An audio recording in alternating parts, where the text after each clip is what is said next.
ऐसा लगा कि मेहनत रंग लाई है। मेहनत रंग लाई। Okay okay. हाँ।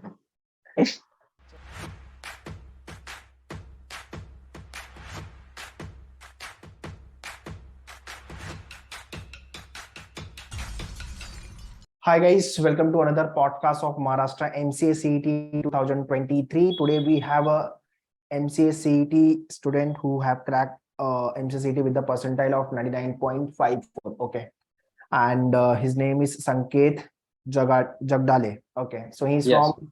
Maharashtra Amravati, and now he will be discussing about his preparation part, how he has prepared, and so yeah, Sanket, over to you. First, introduce yourself and about your academic background. Then we'll start the discussion. Yeah. Hello everyone. My name is Sankit Nandakishore Jagdade. I am from Amravati. Actually, I am from a rural town named Tona. I live here in Amravati for my studies. I have completed my graduation in BSc Computer Science. I have graduated in last year, 2022. After that, I prepare for MCA CET, and here is my score. Okay. 10th में 12th में कितने percentage थे and graduation में क्या था आपका score? In 10th standard, I have scored 92%. In Wow. 12th, it's 80%. Okay. In 12th, it's 79.60. Uh-huh. And after that graduation में तो 6 में से 4 सेमेस्टर ऑनलाइन ही हुए हैं। सिर्फ 2 ही सेमेस्टर हम ऑफलाइन क्लासरूम में बैठे थे, तो Uh-huh. उसमें भी मेरा परसेंटाइल 84 पॉइंट समथिंग है, 84 पॉइंट समथिंग है graduation. Percentage. Okay okay. So obviously CS background है तो एमसीए ही जाना था या कुछ और भी हाँ, प्लान यम था? एक्चुअली सर मेरा सपना पहले से ही टेक्नोलॉजी के फील्ड में, मतलब कंप्यूटर साइंस में ही जाना था। अच्छा। बट कुछ रीजंस की वजह से मैं 12th के बाद इंजीनियरिंग नहीं कर सका, क्योंकि प्रॉपर कोचिंग नहीं थी वहां पे। और आज भी ऐसा है, मतलब बोर्ड को ज्यादा वैल्यू दी जाती है सीईटी की मतलब आजकल एडमिशन के लिए सीईटी तो जरूरी है, पर बोर्ड को ज्यादा वेटेज दिया जाता है रूरल एरियाज में। तो वैसे ही मैं बोर्ड्स की पढ़ाई ज्यादा करता था, इसलिए सीईटी में अच्छा स्कोर नहीं आ सका, इसलिए मुझे बीएससी सीएस लेना ओके ओके। था। So as you mention like एक साल का मतलब गैप हुआ है अपना, मतलब गैप पड़ा, ग्रेजुएशन में हाँ। फिर एक साल गैप हुआ है, तो वो गैप का रीजन क्या था? मतलब सीटी लास्ट में मालूम तो पड़ा, क्या रीजन था? गैप का रीजन सिंपल है सर, कि मुझे कंप्यूटर साइंस के फील्ड में जाना था। मैं एमसीए मतलब एमसीए सीटी को अपियर नहीं हो सका कुछ रीजंस की वजह से। अच्छा। तो फिर आई वाज कम्प्लीटली लॉस्ट कि करना क्या है अब ग्रेजुएशन के बाद। तो one of my friend was preparing for banking exams, अच्छा। So I started preparing for banking exam. उसके लिए मैंने बैंकिंग की पढ़ाई शुरू की अगस्त में, लास्ट ओके। ईयर अगस्त में। और मिड ऑफ दिसंबर बैंकिंग की सारी एग्जाम्स खत्म हो गई थी। तो मिड ऑफ दिसंबर के बाद अब क्या करना है, तो मैंने सोचा, तो मुझे एमसीए सीटी वो एक गोल्डन चांस दिखा, जिससे मैं मेरा जो सपना था कि कंप्यूटर साइंसेस में आगे पढ़ना है, वो मैं पूरा कर सकता था। इसलिए मैंने मिड दिसंबर से मार्च तक कंप्लीट मेरा टाइम एमसीए सीटी के प्रिपरेशन के लिए दिया। और उसमें मुझे बैंकिंग की जो प्रिपरेशन थी उसकी बहुत सारी हेल्प की। Okay okay. तो great. So this is the best part ना, you prepare for the multiple entrances और एक ना एक तो या निकलेगा ही, गवर्नमेंट एग्जाम निकली, निकलता है फिर कुछ लोग एमबीए सीटी निकालते, कुछ लोग एमसीए सीटी भी लिख देते हैं। ठीक है। लिख देते हैं या। ठीक है। So now tell me about your preparation journey, like quant logic English computer हाँ, साइंस, तो ऐसे प्रिपरेशन किया या? बैंकिंग का प्रिपरेशन करता था, तो इसके लिए अरिथमेटिक, अलजेब्रा, प्रोबेबिलिटी, मेंसुरेशंस ये तो हो गया था। ओके। बस मुझे प्रिपेयर करना था प्योर मैथमेटिक्स के लिए, जिसमें मतलब कोऑर्डिनेट ज्योमेट्री है, बेसिक सेट थ्योरी है, फंक्शंस है, तो इंटीग्रेशन एंड डेरिवेशन है। वो प्रिपेयर करने के लिए, एज इन मेरा कंप्यूटर साइंस था ग्रेजुएशन में, तो उसके साथ मेरा मैथ्स भी था। तो मैथ्स था, तो मुझे बस रिवाइज करना था वो। तो मैंने ट्वेल्थ स्टैंडर्ड से पूरे बुक्स में फिर से रिकॉल करना शुरू किया, integration, derivation, basic set theory and function. तो वही एक पार्ट था जो मुझे प्रिपेयर करना पड़ा। और कंप्यूटर बैकग्राउंड था, तो कंप्यूटर मेरा इजीली हो गया था पहले से ही। बस मुझे क्वांट में प्योर मैथमेटिक्स के लिए ज्यादा प्रिपेयर करना पड़ा। Okay. How about English? English तो पहले से ही, मतलब बैंकिंग के लिए भी इंग्लिश प्रिपेयर करना ही पड़ता है, तो वो हो गया था। और लॉजिक तो सारी चीजें पता ही थी, ट्रेडिशनल हाँ, logic, logical critical reasoning and भी उसमें ही आ जाती है। एनसीएस बैकग्राउंड में था, कंप्यूटर में भी प्रॉब्लम ज्यादा नहीं आई। कंप्यूटर में बस प्योर मैथमेटिक्स ही था जिसमें प्रिपेयर करना पड़ा। दिस ईयर थोड़ा सा पेपर इजी था कंपेयर टू 2022। हाँ सर, मॉक से भी बहुत ज्यादा इजी था मतलब, और पिछले लास्ट ईयर के पेपर भी मैंने डाउनलोड किए थे तो उससे भी बहुत इजी।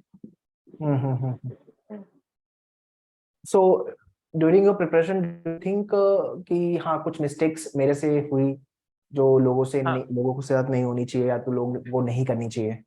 मिस्टेक्स तो हुई है। मिस्टेक्स ऐसी हुई है सर कि मुझे लगता है कि अगर आप हम किसी भी एग्जाम के लिए, किसी भी कॉम्पिटिटिव एग्जाम के लिए प्रिपेयर करते हैं तो फर्स्ट ऑफ ऑल उसका सिलेबस और पेपर एनालिसिस करना बहुत जरूरी है।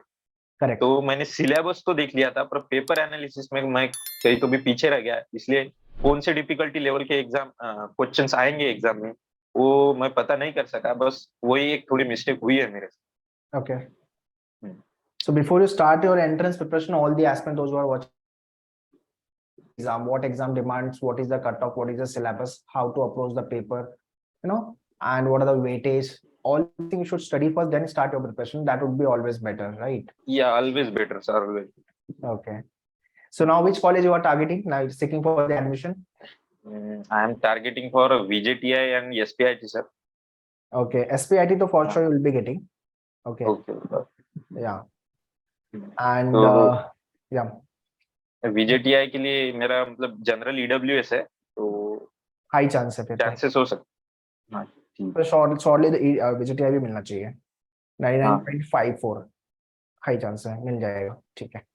So once you come Mumbai, then visit us also. यहाँ पे भी हम एक इंटरव्यूज करेंगे। Sure sir, sure sir. ठीक है।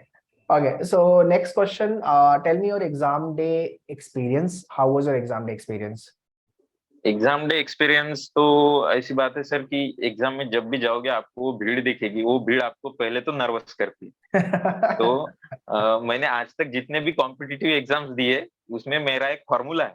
मैं जब भी सेंटर पे जाता हूँ वहां पे जाने के बाद 5 कैंडिडेट से बात करता हूँ कि क्या है तो आपको पता चलेगा वो 5 में से 4 लोग आपको ऐसा बोलेंगे कि बस सीईटी देनी है इसलिए आया हूँ, क्योंकि अच्छा। सीईटी के बिना एडमिशन नहीं होती। तो आपकी कंपटीशन सिर्फ वो एक आदमी के साथ है, एक कैंडिडेट के साथ है। और यही है आजकल बहुत से बच्चे मैं देखता हूँ मेरे साथ में जो पढ़ाई करते थे वो पढ़ाई कम और उसका टेंशन ज्यादा लेते थे। हम्म। वो बोलते थे कि इतनी सी सीट है और इतने सारे प्रिपेयर कर रहे हैं, इतने सारे दे रहे हैं, पर उसमें से कितने लोग ऑनेस्टी से अब स्टडी करते हैं वो इम्पोर्टेंट है। तो ये बात अगर हम वहां पे सेंटर पे जाके करते हैं तो एक एटमोस्फेयर अच्छा क्रिएट हो जाता है। Okay, okay, nice. And I mean, what was your order of attempt in the exam?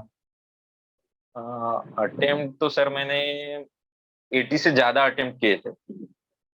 80 से ज्यादा क्वेश्चन अटेंड किया था? हाँ 80 से ज्यादा क्वेश्चन अटेंड किए थे। और बैंकिंग की वजह से मेरी एक हेल्प हुई है कि अरिथमेटिक मैंने बहुत ही फास्ट सॉल्व किया था, क्योंकि बैंकिंग में ऐसा होता है 36 सेकंड में आपको क्वेश्चन सॉल्व करना होता है। तो मैं जब पूरा पेपर खत्म किया था, मतलब जो नहीं आए वो स्किप करता था, जो आते वो क्लिक करता था। तो मुझे पता चला कि जब मेरे पूरे क्वेश्चंस हो गए हैं मेरे पास 8 मिनट और बचे। अच्छा। तो उस 8 मिनट में मैंने जितने भी प्योर मैथमेटिक्स के क्वेश्चन थे वो फिर से सॉल्व करके उसका करेक्ट आंसर लिखा। तो अच्छा, डबल उससे चेक। उसकी बहुत ज्यादा हेल्प हुई। हाँ डबल चेक हो गया सर। Correct, correct. तुक्के मटके कितने मारे हैं? मतलब आज 80 question you are saying genuine, तो 20 क्वेश्चन तुक्का मटका गया? तुक्का मटका तो अरिथमेटिक और इसमें नहीं, प्योर मैथमेटिक्स में हो सकता है वो भी 30 या 40% बस। ओके। उससे ज्यादा तो ओवरऑल, मैंने मतलब ओवरऑल जो पूरा पेपर था 100 क्वेश्चन का, उसमें हाँ से कितने क्वेश्चन यू थिंक कि मैंने तुक्के मटके मारे थे?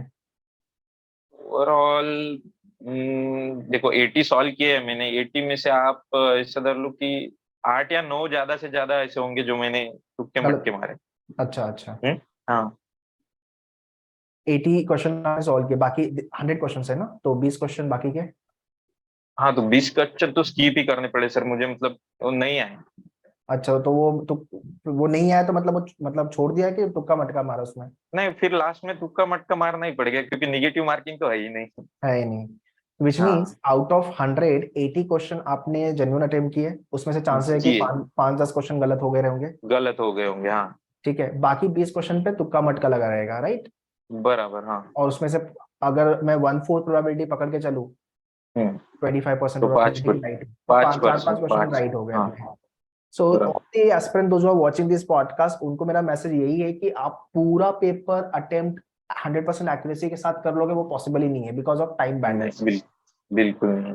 टाइम मैनेजमेंट आपको समझना होगा कि भाई नहीं हो पाएगा पूरा पेपर, तो यू नीड टू अंडरस्टैंड कि सिलेबस पढ़ना है, नो डाउट, बट एग्जाम के लास्ट में ये होता है कि भाई 2 4 5 टॉपिक नहीं होते हैं, नहीं समझ में आता है, it's better to skip those topic. ऐसा नहीं आप वो छोड़ दोगे तो आपका सिलेक्शन नहीं होगा, आपका परसेंटाइल नहीं आएगा। ठीक है, संकेत is the best example in front of us, 99.54 percentile है, और उसमें भी 20 क्वेश्चन तुक्का मटका पे है और 5-10 क्वेश्चन ऊपर नीचे, मतलब 70 क्वेश्चन अगर मैं मानूं, 60-70 क्वेश्चन के आसपास करेक्ट हुए रहेंगे, रफली 60 या 70, राइट? जी सर, और ऐसा है कि हमें 90 मिनट्स में 100 क्वेश्चन सॉल्व करने होते हैं। करेक्ट, मतलब एक क्वेश्चन को नियर अबाउट 54 सेकंड्स। तो राइट, 54 सेकंड में आप प्योर मैथमेटिक्स का क्वेश्चन सॉल्व ही नहीं कर सकते, नहीं कर सकते हो, डेरिवेशन आएगा ही नहीं। आएगा ही तो नहीं, वही है कि time लगेगा। टाइम मैनेजमेंट बहुत जरूरी है। Right, right, hmm, correct. तो ये लोगों को समझता नहीं है, that is what they have to understand if they I mean हाँ those who are targeting for the next year 24-25। बराबर। Okay, my last question, Sanket, what tips or the suggestion you want to give to upcoming year aspirant for the year, those who are targeting for 2024, 25, 26 CET? देखिए sir, मैं यही कहना चाहता हूँ, देखिए मैंने banking से शुरुआत की थी, इसलिए मेरा मोर ऑफ द पोर्शन हो गया था। पर अगर प्रायर आप प्रिपरेशन थी सिर्फ अपनी। एमसी हाँ, तो अगर आप सिर्फ एमसीए सीईटी के लिए प्रिपरेशन करते हो तो आपको जल्दी स्टार्ट करना पड़ेगा। करेक्ट है। जितना ज्यादा टाइम आपको मिलेगा उतनी ज्यादा आपकी प्रिपरेशन होगी। अभी और 2024 का एग्जाम है ना, लोगों ने 2022 दिसंबर से चालू कर दिया एमसीसीटी एट मेनूवर, हाँ तो बराबर। एक साल तो से लोग चालू कर देते हैं। हाँ, हाँ, और उन सब से अगर आपको कंपटीशन करना है तो आपको जो लोगों के वीकर सेक्शन है, ज्यादा मतलब एमसीए सीटी में आप देखोगे तो ज्यादा से ज्यादा बच्चों को प्योर मैथमेटिक्स में ही डिफिकल्टी आती है, तो उस करेक्ट, पर ज्यादा काम करना पड़ेगा आप। राइट, यही मैं कहना चाहता हूँ। Okay.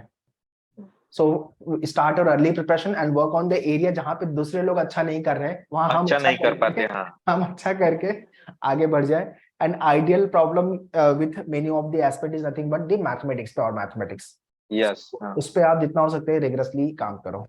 Okay, so that's all guys in this podcast. I hope lots of things you are learning from all these kind of a podcast. Any kind of a feedback, suggestion, or you want me to add any question, do write in the comment box. And Sanket, once again, congratulations for your score, thank you sir. and thank you for coming and sharing your experience. All the very best for your future. Yeah, thank you so much. yeah. Bye bye. Take care. Yeah. Bye.